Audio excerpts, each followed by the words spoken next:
एक समय की बात है।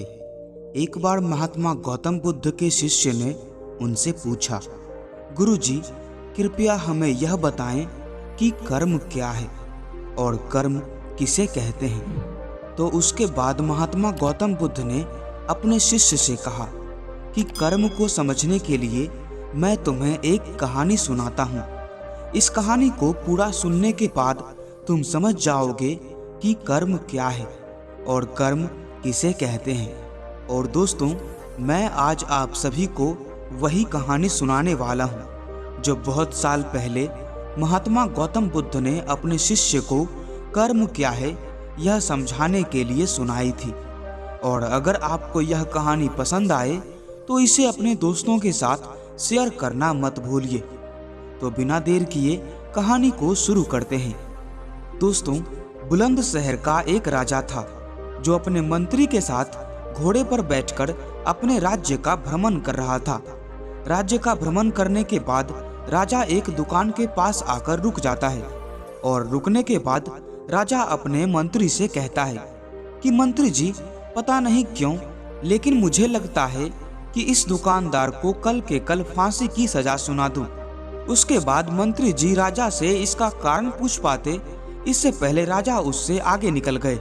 मंत्री जी ने इसका कारण पता लगाने के लिए अगली सुबह अपना भेष बदलकर आम जनता का रूप धारण करके उस दुकानदार के पास पहुंचा।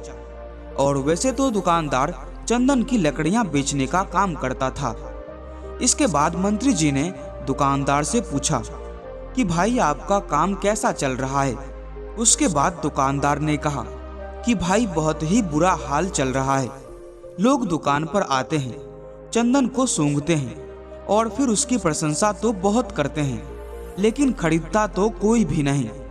और उसने आगे बताया कि मैं सिर्फ इसी इंतजार में हूँ कि हमारे राज्य के राजा की मृत्यु हो जाए और उनके अंतिम संस्कार के लिए मेरे दुकान से बहुत सारी चंदन की लकड़ियाँ खरीद ली जाए और शायद वहाँ से मेरे चंदन की लकड़ियाँ बेचने के व्यापार में थोड़ी बढ़ोतरी हो जाए और मेरा व्यापार भी अच्छा हो जाए।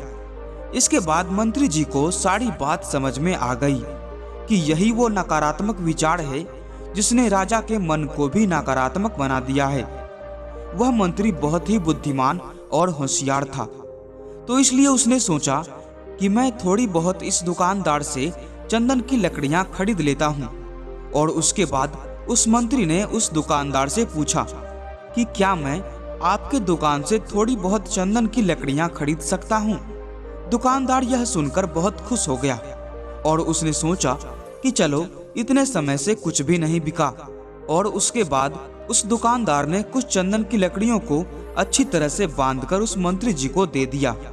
उसके बाद मंत्री अगली सुबह राजा के दरबार में पहुंच गया और उसने राजा से कहा कि राजा, वो जो दुकानदार है ना, उसने कुछ चंदन की लकड़ियां आपके लिए तोहफे के रूप में भेजी है। यह बात सुनकर राजा बहुत खुश हो गए और मन ही मन सोचने लगे कि मैं बेकार में ही उस दुकानदार के बारे में गलत सोच रहा था। इसके बाद राजा ने उन चंदन की लकड़ियों को हाथ में ले लिया और उसने उन चंदन की लकड़ियों को बहुत ही अच्छी तरह से सूंघ लिया। उनमें से बहुत ही अच्छी सुगंध आ रही थी।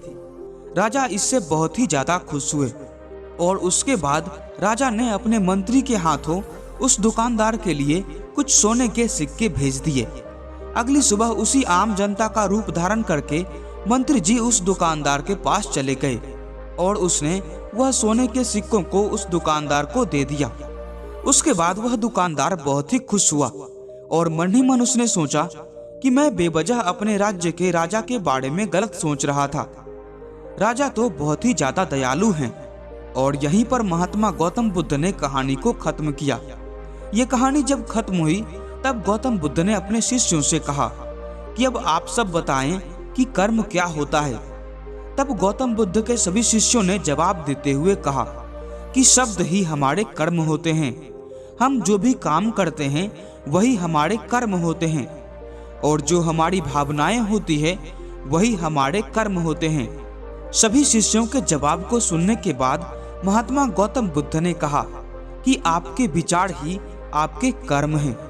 अगर आपने खुद के विचारों पर नियंत्रण पाना सीख लिया तब आप एक महान इंसान बन जाते हैं। जब आप अच्छा सोचते हैं तब आपके साथ अच्छा ही होता है और वो अच्छा होता ही रहेगा। और इसीलिए मैं भी कहना चाहूँगा कि अगर आप अच्छा सोचोगे तो दूसरे लोग भी अपने आप आपके बारे में अच्छा सोचने लग जाएंगे। दोस्तों, आपको ये कहानी कैसी लगी हमें कमेंट में जरूर बताएं।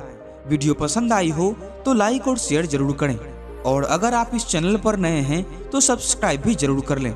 हम फिर मिलेंगे एक नए मोटिवेशनल स्टोरी के साथ। तब तक के लिए जय हिंद।